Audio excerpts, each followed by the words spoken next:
Hello, welcome to my little trip down road testing memory lane. Another Q&A today. Back in the salubrious surroundings of my little office after being at the TT last week.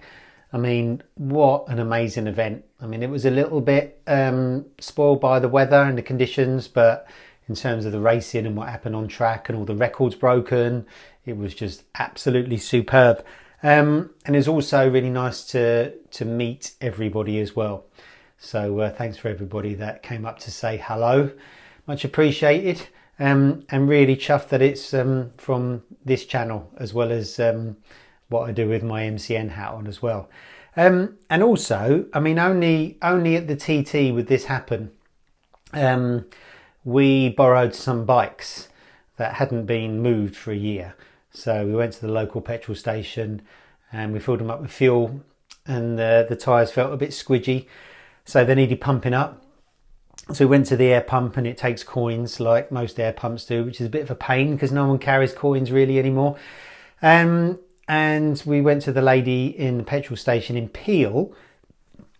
It's a small petrol station at the bottom of a hill. I'm not exactly sure which one it is.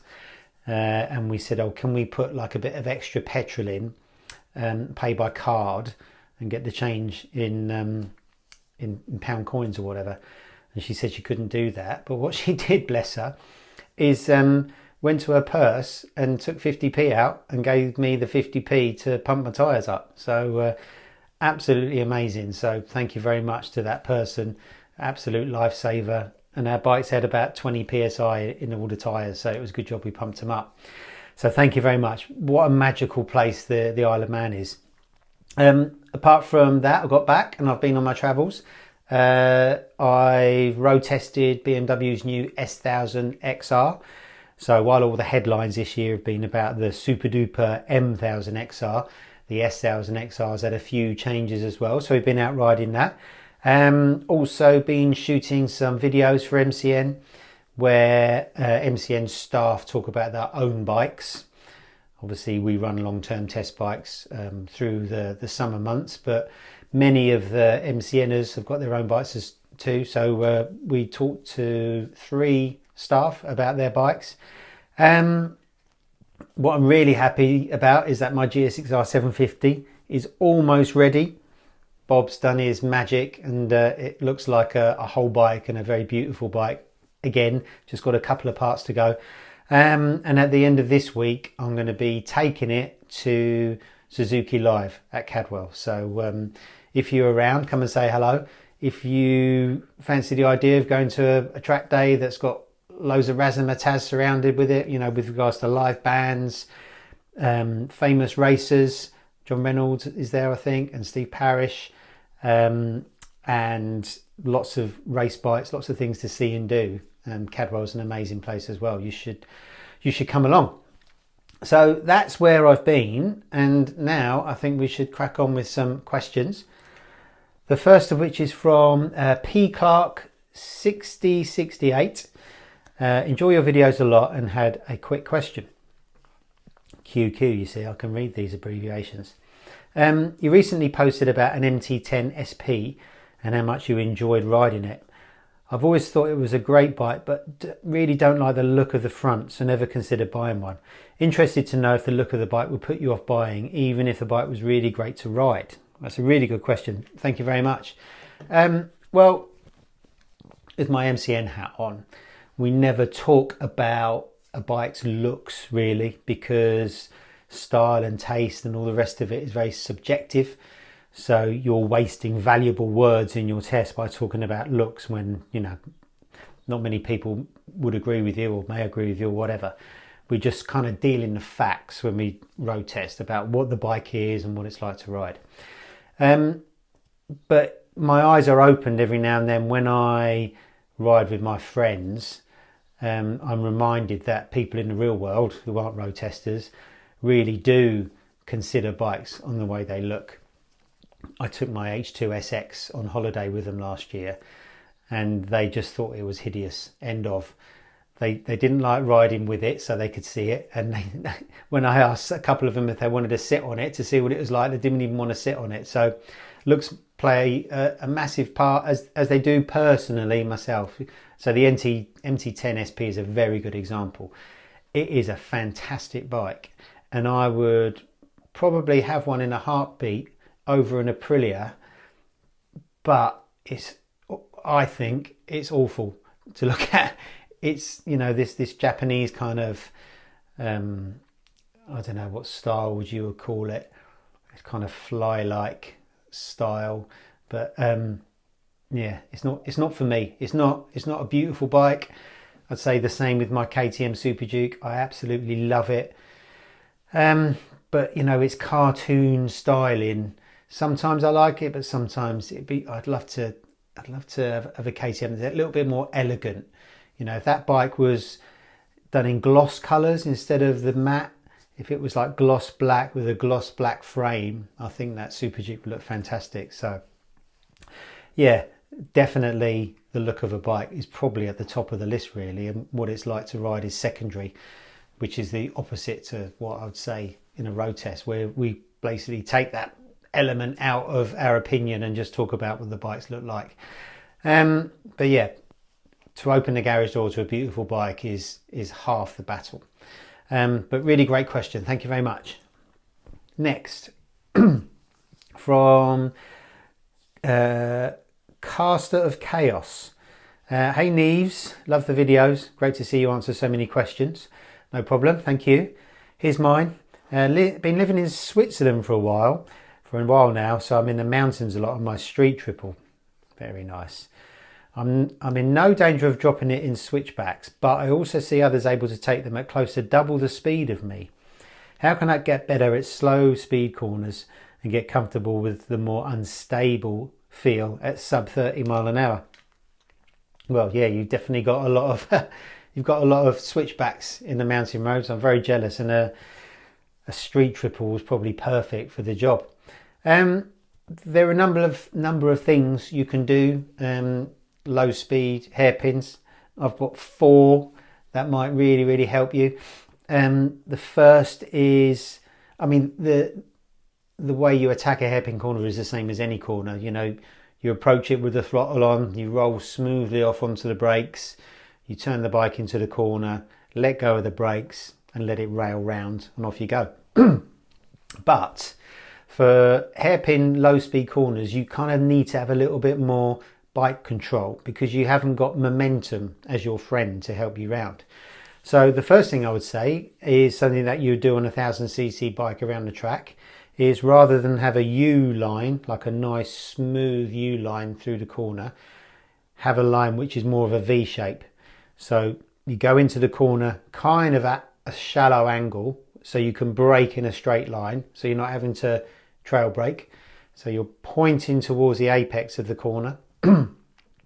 Get it in there straight, slow right down, almost stop the bike to turn it, and then blast out. So that's number 1, a nice V line instead of a curved line. The next little tip I've got is probably the biggest, and it's something we spoke about in the last video, and that's dragging the back brake. I always drag the brake round road hairpin corners where you haven't got a lot of momentum. You know, putting the back brake on helps pull the bike into the tarmac, so immediately it feels more stable. It helps it turn, and I actually drag a back brake most of the way through the corner on a very slow turn, all the way to when I'm getting on the throttle. And sometimes if there's a bike I'm testing that's got a very snatchy throttle, I'd actually accelerate against the back brake just to take the sting out of that. Boom. So that's always a good tip. So V lines, lots of back brake, trail braking into the corner. The other, number 3, the other thing I would say is to ride in a more kind of gymkhana style than a conventional kind of hanging off style, or just a natural going with the bike. When you're at speed, we've spoken a lot about body position, how you need to push the bike away from you, how you need to keep your inside elbow bent. But at very low speed, like you see in when the police are doing their gymkhanas or any gymkhana competition, you're kind of pushing the bike down a little bit more like a motocrosser. So you've got your inside arm a little bit straighter, still not completely straight. You want it a little bit bent, but you're almost counterbalancing the bike. So you're pushing the bike and almost leaning the other way a little bit. Like on the road, all body position on the road is subtle. You know, you never need to be doing big hang-offs or big kind of counterbalancing, not counter steering, although you need to do that as well. Although at very low speed, you'll probably steer in the right way through the corner rather than counter steering. But just sort of riding the corner a bit like a motocrosser or a gymkhana is another good tip. So V-line, back brake, gymkhana. And then finally is your speed. So like any corner, your mid-corner speed should be very, very slow because you give the bike a chance to turn properly. And when the bike's turned properly, you can lift it up and accelerate at the corner better. Now, I know you say that your friends go around the corners twice as fast, but is that the illusion they're giving? Are they just going in faster, stopping and coming out faster, which may just look like they're going fast through the whole turn? So my advice there would be very slow mid-corner. You can get in there nice and quick. If you're doing the V-line, you can brake in a straight line, get it stopped, go really slow mid-corner with a bit of gymkhana style, a bit of back brake, get it through and accelerate out. So, and on a street triple, you know, because you're upright and you've got wide bars, it's kind of built for low speed, stuff like that as well. So you should have a lot of fun with that. So yeah, that's my advice for very low speed corners. Thank you very much. Next. Well, I've made that small. Hey Nevesy from, bear with me caller. Eva Lopsishev. Sorry for absolutely crucifying your name there. But thanks for the question. Hey Nevesy, I just love these Q&A sessions. It's like sitting down on a beer with an elderly, no offence, experienced friend rider and just swallowing all the information and experience he provides via his stories. Keep them coming. I will do. On the question side, I kind of missed some of the reviews of older bikes. MCN's YouTube channel hasn't got much content for bikes before 2010s. For instance, I'm riding Generation 2 Super Duke 990 from 2008 and would like your opinion on it. But not only wouldn't it be nice to have a multi-bike review from a certain era from today's point of view? Thanks, keep up the good work. Cheers from Bulgaria. Well, thank you for the question. Let's go through that bit by bit. So, elderly presenter, thank you. I know what you mean. Yeah, the MCN YouTube channel. I mean, the YouTube channel started quite soon after the YouTubes was invented. And I remember doing some very early ones. It was a bit of a voyage of discovery. I quite enjoyed it. And Chad did as well. So, yeah, there won't be much YouTube content from back sort of before the 2010s. And any that it is, I mean, the actual quality of them isn't very good. So really, if you want to find out about the older bikes, it's all about getting, I suppose, back issues from MCN or magazines or something like that to really find out about them. The problem is doing a multi-bike, an old multi-bike test, and we find this in MCN a lot, and we kind of avoid it for this reason, is if you gather the class of 2008, let's say they're super nakeds, you're going to be getting bikes that are 16 years old. Is that right? Something like that. So depending on the condition of the bikes, you know, probably the bike that's in the best condition would win the test. They're not really indicative of what the bikes are like. So, you know, unless you could find 4 mint condition 2008 super nakeds that someone will let you ride, you know, the chances of that are very, very small. So unfortunately, yeah, we don't do used group tests really. We do a lot of used tests where we'll go to a dealership and we'll look at bikes, look at the value. I mean, there's some cracking deals you can get right now on used bikes, and then kind of gather information about, you know, what they were like back in the day, MCN owners reviews, which are always a good source of whether bikes are good or not, you know, spares prices, all that kind of stuff. But yeah, it would be nice to do those old group tests, because there's so many you could do, isn't there? I mean, you know, imagine doing like a 90s superbike test, or a noughties super sport test, or whatever. That would be great, but unfortunately that would be a very difficult thing to do. So all you're really left with is to find back issues of MCN or Bike Magazine or Ride or whatever, and see if you can search out any group tests there. But thank you very much for the question. Sorry for spoiling your name, and that's great that you're watching from Bulgaria. Thank you very much. Have I left anything off? No, other than the fact you've got a Gen 2 Super Duke 990. I mean, what a great bike. Really, really good fun bike. So thank you very much. Next, from Andrew Lucas, 6214. I'm trying to make these bigger. There you go. A great location for the latest Q&A. That's actually standing in somebody's front garden that backs onto the course, which is amazing. On the subject of the TT, have you ever done a closed road lap around the island? And secondly, were you there in 2009 when Rossi did the parade lap on the new R1? I noticed Mark Potter and Chad there.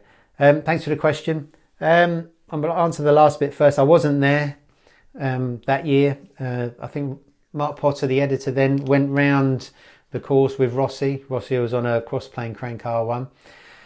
Chad was there on his long-termer cross-plane crank R1. And obviously Chad is a massive TT fan, so you'll find him there most years, and he's raced there a few times as well. So I tip my hat to him for that. Have I ever done a closed road lap? Well, I have. I did a lap in 2011 on Guy Martin's Relentless Suzuki GSX-R 1000 Superstock bike, and it was absolutely amazing. I mean, I've written some notes here.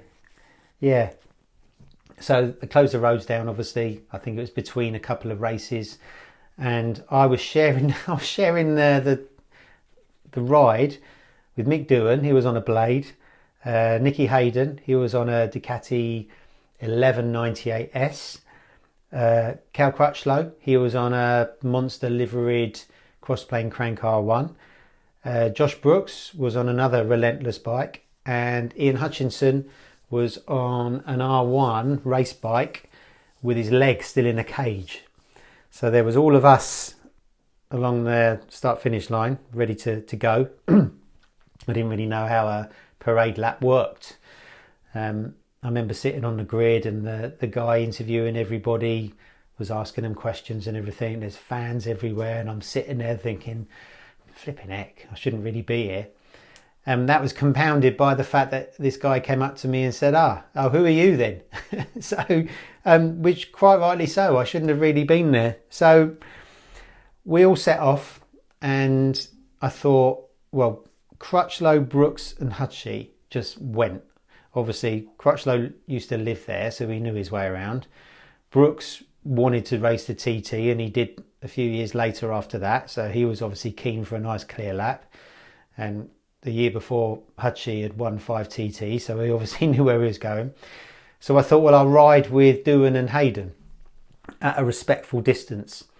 But they were just waving to the crowd. They were probably doing 40, 50, 60 mile an hour at the most. So I thought, well, I don't want to waste my opportunity of having a TT lap to myself on a TT bike, a proper TT racer. So I was kind of hovering in the middle between the fast riders and the GP riders doing their waves. And it was absolutely amazing. I mean, you know, just to ride on a road that's completely closed off for 37 and a bit miles was amazing. But the thing that kind of was the most incredible was being able to go through blind right-handers. Bear in mind we drive on the left in the UK, on the wrong side of the road. I couldn't quite get used to doing that because, you know, your brain tells you that all the time you've ever been riding and driving, there could be something coming the other way. So that's pretty special. You know, a few times where I could see where I was going, I decided to go for it. But yeah, I'm sure most of the crowd wondered who the hell I was as well, riding Guy Martin's bike. But it was a very, very, just an amazing experience. And I did a few laps in my brother's car when I was there last week. Absolutely loved it. Part of me would love to do it, but I haven't really got the kahunas of those boys and girls. You know, it takes someone very special to shut the visor and go flat out around the TT course with a clock on them. You know, it's all very well riding around at your own pace. It was lovely. But once you've got the pressure of competition, it's a whole other story. And I think as well that you always, to race at the TT, you want to have wanted to do it forever. You know, because of the risks we all know about. You've really got to be committed. Just to go along and say, oh, I fancy riding it, I don't think is the right mindset. But it was great. I had an amazing time, and hopefully I'll be back next year. So thank you very much for your question. This next one's from Peter Elder 1362. Thanks for your question. One thing I never hear about in bike tests is the cost of ownership. I remember back in the 80s and 90s, the bike mags would talk about service costs and intervals. For instance, a service on an Aprilia is much more than the cost of a Japanese bike. I'd like to see more on cost of ownership. Cheers. Well, they do. MCN doesn't so much. We basically cover new bikes, and at the point we're riding them, like at launches, that kind of information isn't available yet. You know, service costs haven't quite been set. Now, quite often we ride new bikes maybe 6 months before they come out in the shops. So you don't have that kind of wealth of information to lean on during launch tests. But Ride Magazine do. So Ride Magazine do a regular feature called Big Questions Answered on new bikes once they've come to the UK, when there is information available, and they really go to town on insurance costs, on servicing costs, on spare prices, prices for spare parts. And I know that because I write a lot of them, and they're very, very time consuming. In some ways, writing a bike review is quite easy because you're basically just splurging a load of information that, you know, that's in your head, as well as all the technical stuff. But, you know, writing these detailed cost of ownership reviews, and when you really get deep into a bike, it takes a lot of research. But it's really interesting as well because you get to learn a lot about bikes, and there's a lot of raised eyebrows about how, you know, unbelievably expensive or cheap certain parts are. So if you get Ride Magazine, your prayers will be answered. And finally, as a bit of fun, we've got a comment from Rocky Orchid. Thanks very much for your question. And I think it's quite an old one, so apologies, but I keep all the questions in a file and pick 5 or 6 out every time, so I will get to everybody's. Yeah, this one is relatively old, so I hope you're still watching. Neezy, just asking a question for your next Q&A YouTube vlog. What was your favourite 2-stroke road bike? And what was the best 2-stroke race bike you have ridden? Cheers, Andy. Well, thanks for your question. Well, when I kind of think about it quickly, I think, well, I haven't ridden that many 2-strokes, but then I really think about it, and I have. So, you know, my own 2-stroke experience with my own bikes would be an MB5. That means a lot to me because that was my first ever motorcycle 2-stroke with a Micron pipe in the black with the gold. Then I had an AR80 2-stroke, which started off green with big chunky grips that made me think it was like a massive bike because it had these big grips on, and it felt really quick after the MB. That turned into a 93cc, and it developed a Marlboro paint job. I used to think I was Eddie Lawson riding it. And then I had an LC350 and 2 RGV 250s. So yeah, I kind of grew up, I suppose, up until I was about 20 on 2-strokes. I raced an RGV as well, so that was good. And I always lusted after those grey import 2-strokes, things like NSR 250s and the Japanese spec RGVs and TZRs and stuff like that. Absolutely amazing. And And I've ridden V2As, I've ridden RG500s and RD500 LCs as well. But I've been very lucky to ride some two-stroke race bikes. So I've got them listed down here. So I did a thing in Jerez a few years ago, which was a GP Legends, and it was the brainchild of Wayne Gardner, and his idea was to get all these Grand Prix legends together, have a big festival, and they'd be riding their bikes around for kind of demonstration races. But it never really kicked off. There was one in Jerez, which I did, and one in Sachsenring, which I'll talk about in a minute. Getting hold of the old racers is quite easy. Getting hold of the bikes is another question, because you've got to rely on collectors, and obviously old race bikes are well past their service life and generally quite fragile. Apart from Steve Wheatman's Team Classic Suzuki's bikes, which like their RGV 500s are like new, because new parts have been made for them and they've been kept going really nicely. So I rode in the GP Legends against Schwantz and Gardner and all of those boys. Originally they'd put me down to ride a YZR 500, which later turned into an RD 500 that kind of broke down. But for the race I raced a KR 500, which is pretty cool. I think it was a Cork Ballington bike. I've ridden Pepsi Suzuki and Lucky Strike Suzuki, Schwantz's number 34 bikes at Goodwood. Just incredible. I mean, looking down at the tank and seeing the Pepsi logo and zinging that throttle, hearing that wow, wow, just amazing.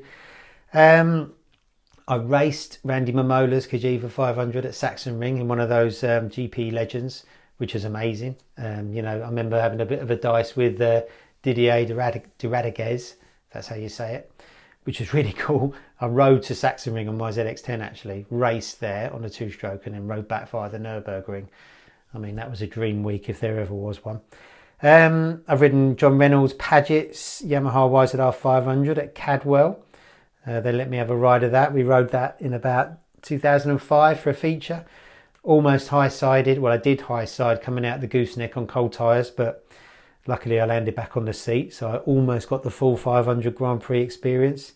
I've ridden Kenny Roberts' RGV 500 Suzuki at Cadwell on one of these Suzuki Lives. That was amazing. Probably the best two-stroke 500 I've ever ridden, because it's probably the newest.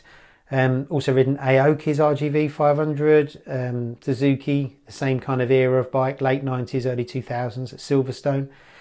Ridden Bruce Anstey's YZR 500, the Paget's one that he did the TT on at Mallory during the lunch hour.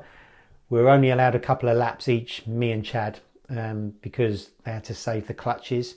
But unfortunately that ride was kind of spoilt a little bit. Our photographer of the time took a long time just absolutely plastering the bike with GoPro cameras. So by the time we went out on track, it was a rush job. The bike looked like a porcupine with all these cameras hanging off of it. And he forgot to turn them all on. So that was a bit disappointing, but it was still great to ride. The one weird thing about that bike is that down the straight, after riding super bikes, it actually didn't feel that fast, which was a really weird thing to say. But yeah, compared to a 200 superbike brake horsepower Panigales, they're not. Their speed comes from railing through the corners really quick, which obviously we didn't do in such a short time. We did a feature where we tested Kenny Roberts and Barry Sheen's 70s Yamaha and Suzuki Grand Prix bikes at Silverstone. Me and Bruce Dunn reenacted the kind of dice for a photograph with the fingers behind our back. But I suppose the best two-stroke I've ever ridden would be Danny Pedrosa's championship winning 250 at the end of 2005 at Sepang. We were invited there by Honda to ride Nicky Hayden's bike, which we did. Obviously that was the main event. We were all looking forward to riding Hayden's bike, and I think we got 5 laps on it, which was quite generous. We don't often get lots of laps on race bikes like that. Sepang is a really big track, so you can let a big MotoGP bike like that off its leash. Didn't have many electronics, so you could put wheelies on it. Probably got my favourite wheelie picture I've ever got, wheelie in Hayden's bike, which is really cool. And then when we finished riding the bike, they had Pedrosa's bike in the corner of the garage and almost apologetically said, oh, would you want to go on this as well? And, you know, far from turning our noses up at that bike, it was kind of, okay, well, we'll ride the 250, you know, it hasn't got such a big kind of presence as the MotoGP RCV 213 or 211V 990. But we got on that bike and it was incredible. At that track, you could kind of ride it quite hard because it didn't have too much power for a mere mortal like me. So I could kind of try and ride it. It wasn't as cramped as I thought it would be. I'm 6 foot tall with dodgy knees, and Pedrosa is the opposite. But it was comfortable, and it was just full factory perfection from the way the brakes worked, from the way the throttle worked, the power delivery, the smoothness of it, the handling, the grip. I remember it was the first time I'd really used a real top-notch quick shifter, and the bike just went through the gears almost like an automatic scooter. It was that smooth. It was amazing. And although Nicky Hayden's Repsol Honda was impressive, Danny Pedrosa's bike was just off the scale. That was easily the best two-stroke I've ever ridden. Yeah, I mean, happy days. And then you come back to the, you know, the pits with your leather stinking of two-stroke oil, which is brilliant. Wish I could rewind the clock back to that one. Well, thanks very much for sitting through all of that. Just one little thing I'd say is I'm doing these video reviews. What makes this bike great? I've done one on Superleggera. I've done one on, that was my brother's Superleggera. I've done one on my friend's Ducati 749R. I've done one on my brother's GSX-R 750. And I want to kind of do more. And I've got a few lined up, but I want these bikes to be the less obvious bikes, the ones that aren't covered to death by other people. Bikes that kind of mean a lot to me, really. So what I really want to ride, and if anyone knows where there is one, that would let me have a go around the block on it and maybe just drool over it for a couple of hours, is, and I saw one of these at the TT, but it's from Italy, Suzuki GSX-R 750 RR. So I think it's about a 1989 bike, and it's the one that looks a lot like the 1988 and 89 GSX-R 750 J and K, but it's not quite the same. The fairings are slightly different, and it's got a different engine. It's got the longer stroke engine from the slab side bike, which is more tunable, and they use the RR as a homologation special, and they're the bikes that were turned into the Pucker factory race bikes. And I even think James Whittam would have raced one of those in the Durex Suzuki days. So if anyone knows of any of those bikes knocking around that I could actually do a few miles on and absolutely wax lyrical over in a video, just let me know in one of the comment sections. So that's that for today. Hopefully I might see some of you at Suzuki Live. If you enjoy this, please like and subscribe, and we'll see you on another video coming very soon.